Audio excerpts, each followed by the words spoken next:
For 20 years now, Britain's ID card debate has slept lightly at wakes, again now with purpose. David Blunkett, the architect of the 2006 scheme, now argues that a modern smartphone-based identity credential is not only feasible but overdue, linking it to border control, fraud reduction, age verification and public service efficiency. Blunkett's core claim is political as much as technical, that identity policy signals seriousness and restores state capacity. It's no longer just think tank chatter.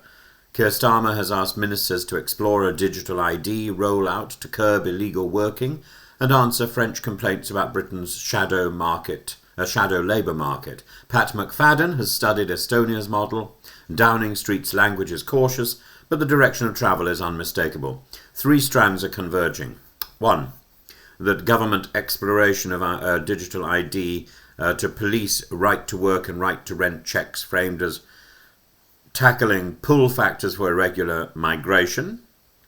Two, Labour adjacent proposals such as Labour Together's Brit Card, a mandatory universal digital credential, often imagined as a wallet app with headline costs pitched as modest by backers. Estimates range between 140 to 400 million pounds to build, plus small annual administration through outside analysts and that would of course bring in the familiar problem of the big IT overruns. And three, the political narrative that everyone shows ID already, passports, driving licenses, NHS and DVLA records, so an integrated credential merely tidies reality. That tidy story blurs a crucial constitutional line from operational and fragmented proofs to a single compulsory key that unlocks daily life. Policy windows open when three things align: problem, policy and politics. The problem is salient: small boats, illegal working, fraud and confidence in state competence.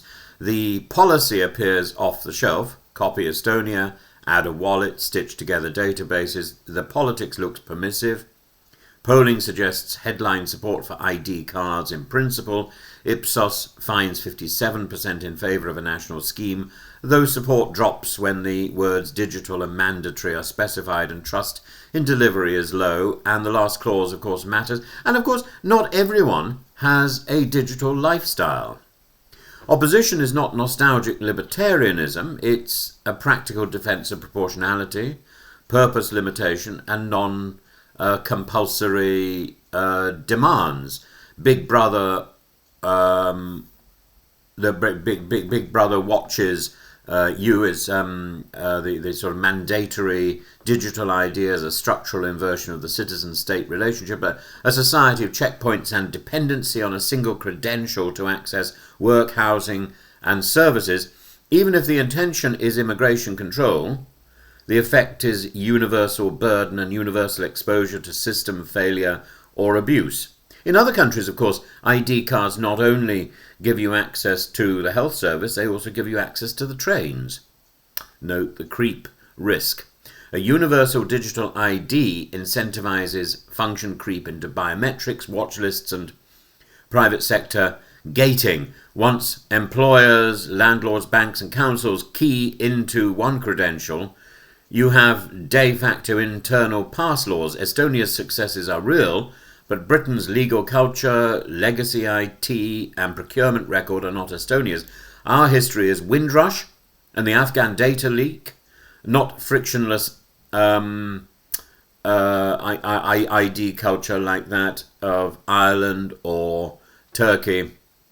The same ministers promising smooth rollout last year were firefighting basic Home Office systems this year. Caveat civis.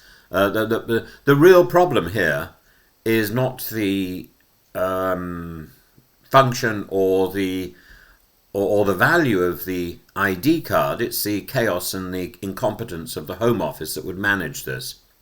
Proponents say your phone is already leaks more about you than the state would ever hold, so why not let the state organise it safely? Well, this argument reverses responsibility. Private data asymmetries are problems to reduce, not precedents to emulate. The state's comparative advantage is coercive power, not agile engineering. When a private app fails, you switch app. When a national credential fails, you're locked out of your life. The tail risk is catastrophic, even if average day frictions seem small. Will a universal digital ID deter illegal working or stop boats? Perhaps at the margins by raising the cost of participating in the shadow economy, but even sympathetic analysts concede it is not a panacea. And after all you have to do is look at the chaos of the COVID digital ID. Serious employers already have duties, while bad actors will root around enforcement. France's diplomatic pressure is real, yet the causal chain is weak. People smuggling is driven by conflict, networks, and profit opportunity, and now, of course, also by habit. But not by the presence or absence of an app in London. The claim that scrapping ID cards in 2010 caused today's small boats crisis is post hoc comfort, not evidence. And Britain has long rejected a general duty to present papers to exist or move. That norm survived terror campaigns and world wars. It's not antiquarianism, it's a living restraint on administrative overreach. If ministers now wish to reverse that presumption, the burden is on them to prove necessity, not mere convenience, and to legislate narrowly with clear justice-based safeguards and independent oversight. And if the politics forces movement, there are 4 protections that are essential. No compulsion for daily life. Retain multiple routes to prove identity. ID must not be a single point of failure for work, housing, healthcare or voting. 2, there needs to be strict purpose limitation in primary legislation. Right to work verification is not a backdoor to policing. Mass facial recognition or bulk data matching create criminal penalties for off-purpose use. And 3, genuine decentralization and minimization. So adopt verifiable credentials with on-device storage and cryptographic proofs, so verifiers learn only what they need. Age, over 18, right to work, not full identities. Keep biometrics out by default. And fund an arm's length auditor with power to suspend the system after breaches with automatic parliamentary review. Publish live service reliability and false negative metrics. These are not decorative. They are the price of public trust, and public trust at a time when public trust has demonstrably been tested. Ipsos reminds us that the weakest pillar is confidence. The government can run complex IT competently and keep data safe. There are simpler, targeted levers that do not rewire the Constitution, enforce existing employer sanctions properly, using risk-based inspections rather than adding a new ID hurdle for the compliant majority. Clean up HMRC and DWP identifiers, national insurance, duplication and database hygiene without creating a universal credential. Digitize right-to-work checks with privacy-preserving design. Scoped APIs confirm entitlement without centralizing identity.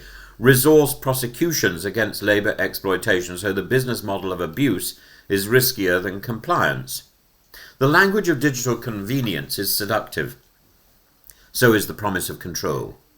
But the mandatory national credential would be a permanent constitutional switch, not a clever administrative tweak.